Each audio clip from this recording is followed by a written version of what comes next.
원피스 1064화 번역 리뷰 분석. 1064화에서 주된 내용은 지난 스토리들과 이어지는 부분이 많습니다. 검은 수염 티치와 트라팔가 로우의 디간의 전투, 샬롯 푸딩의 납치, 빅맘의 죽음, 루피 일행을 아이를 어리게 만든 주얼리 보니, 3갈래로 나뉜 밀짚모자 해적단 이 정도가 될 것 같습니다. 내용 하나씩 체크해보며 주요 내용에 대한 분석드리겠습니다. 표지 연재 아오키지의 푸딩 납치. 표지 연재가 이렇게 연속적으로 그리고 유의미하게 본편과 함께 움직이는 것은 정말 오랜만에 보는 것 같습니다. 1064화에서는 지금까지 모습을 드러내지 않았던 아오키지 쿠자니 토트랜드를 습격하고 샬롯 푸딩을 납치한 범인으로 밝혀집니다. 사실 수많은 사람들 중에서도 푸딩을 납치한 이유는 바로 제3의 눈계안이라고 할 수 있습니다. 이 부분은 최초 1062와 1063화 나왔을 때부터 목적에 대해서 얘기해드렸는데 아마도 포네그리프를 읽을 능력자가 필요했기 때문입니다. 메모리 능력도 가지고 있기는 하지만 기억 조작 정도이기 때문에 티치 일행에게는 그렇게 큰 의미를 가지지는 않습니다. 즉 종족 자체의 특징을 가진 사만족을 확보하려고 하는 게 아닐까라고 생각이 됩니다. 현재 기준으로 포네그리프를 읽을 수 있는 사람이라고 알려진 것은 오하라의 유일한 생존자로 알려진 악마의 아이 니코 로빈뿐입니다. 그런 상황이기에 원피스를 찾고 해적왕이 되려고 하는 해적들에게는 포네그리프에서 가능성이 있는 인물의 경우 필요로 할 수밖에 없다고 보입니다. 거기다가 이번 화에서 푸딩이 제3의 눈이 개안을 했다고 나오면서 빅맘의 죽음에 대해서도 언급을 합니다. 이게 포네그리프를 읽을 수 있고 해독 여부에 관련성이 있는지는 모르겠습니다만 읽을 수 있다고 하면 사만족과 포네그리프 고대 문자 그리고 뒤에 일족이 어느 정도 연관성이 있지 않을까 생각이 됩니다. 애초에 고대 문자를 제3의 눈으로 읽을 수 있다는 설정이 확실한 것은 아니지만 해독이 가능하다면 어떠한 이유나 연결고리가 있기 때문에 해독이 가능할 것으로 추측하고 있습니다. 검은 수염 티치 vs 로우 그리고 아카이누 카타쿠리 개입. 로우가 각성한 열매 능력으로 티치를 공격을 주고받는 상황이 이어집니다. 이번 화에서는 로우가 와노쿠니 에피소드에서 상당히 성장하여 각성 열매 능력을 자유자재로 사용할 수 있음을 보여주는 것 같습니다. 생각보다는 검은 수염 티치 그리고 로우의 전투가 쟁쟁하게 진행이 되는 것 같습니다. 검은 수염 티치의 경우에도 열매를 활용하며 많이 강해진 것은 맞지만 로우 역시 도 상당히 강해졌기 때문입니다. 로우의 하트 해적단이 로우에만 의지하는 모습 때문에 상당히 고전을 할 것이라고 생각을 했었는데 다행인 부분입니다. 하트 해적단 일원들의 전투 장면도 보이면서 완전히 밀리는 상황으로는 연출이 되지 않고 있다는 것이 포인트 같습니다. 다만 걱정스러운 것은 아직 전투가 중반 정도에 이르기보다는 얼마 되지 않은 상황이라는 것입니다.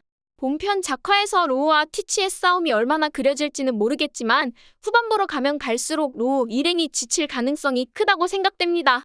물론 이길 수도 있겠지만 얼마 전에 와노쿠니에서 체력 소모도 상당히 심했고 피로도 역시 높을 상태로 예상되기 때문입니다. 저는 여기서 변수가 두 가지 정도 있다고 생각합니다. 하나는 이 전투 소식을 들은 아카이누, 두 번째는 푸딩을 빼앗긴 카타쿠리의 개입입니다. 개인적으로는 아카이누가 위너 섬에서의 전투에 나타날 확률이 높다고 생각이 됩니다. 이건 뇌피셜이기는 하지만 보니가 검은 수염 티치에게 잡혔을 때도 아카이누가 나타나면서 상황을 정리했었기도 하고 티치와 로우 둘 다 전칠무해라는 측면에서 해군의 개입 확률이 있다고 봅니다. 또한 본인과 전투를 했던 아오키지가 현재 속한 검은 수염 해적단이라는 이유도 될 것 같습니다. 두 번째인 카타쿠리는 조금은 가능성은 낮다고 보이긴 하지만 등장할 변수로는 알맞습니다. 어찌됐건 현재 본인의 가족들 중 한 명인 샬롯 푸딩이 납치되었기 때문입니다. 작중상에서 카타쿠리는 상당히 가족들을 아끼는 모습, 동생들을 챙기는 모습을 보여줬습니다. 브렐레의 사례를 본다면 100% 아니 58,000%로 푸딩을 구하러 갈 것이라고 생각이 됩니다. 그 시점에 지금 로우와 전투하고 있는 위너 섬이 될지 아니면 다른 시점에서 검은 수염 해적단에게 덤벼올지는 미지수인 부분이기는 합니다. 가장 베스트는 로우가 궁지에 몰리는 상황이 되었을 때 그때 나타나서 깽판을 쳐준다면 가장 좋을 것 같습니다. 에그헤드 여행 시작과 베가 펑크와 혁명군 드래곤 관계. 앞선 내용들이 루피 일행을 제외한 외부 환경 이야기라고 한다면 에그헤드 에피소드 역시 천천히 진행되고 있습니다.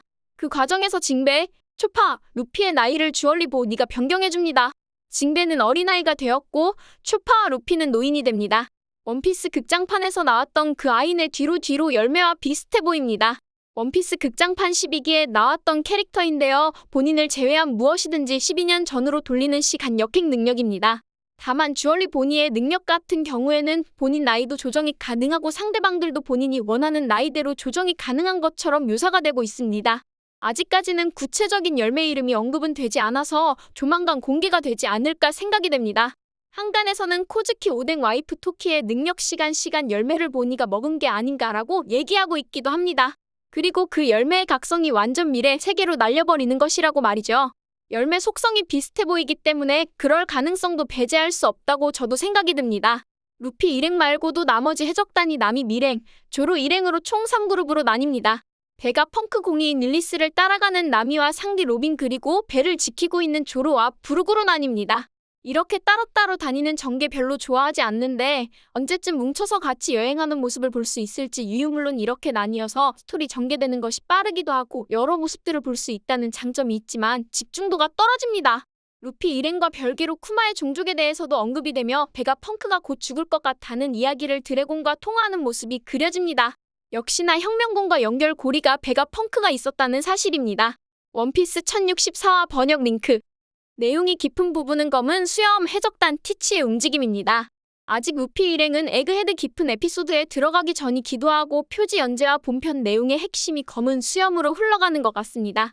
과거 록스 해적단의 선원 중 하나였던 왕직과의 전투, 아마존 릴리보와 행콕 습격, 코비 납치, 푸딩 납치 마지막으로 로우와의 전투까지 상당한 행적을 보여주고 있습니다. 이러한 검은 수염 티치의 행적은 마치 루피와 최종장에서 싸움을 두고 서서히 스토리를 쌓아간다는 것처럼 보입니다.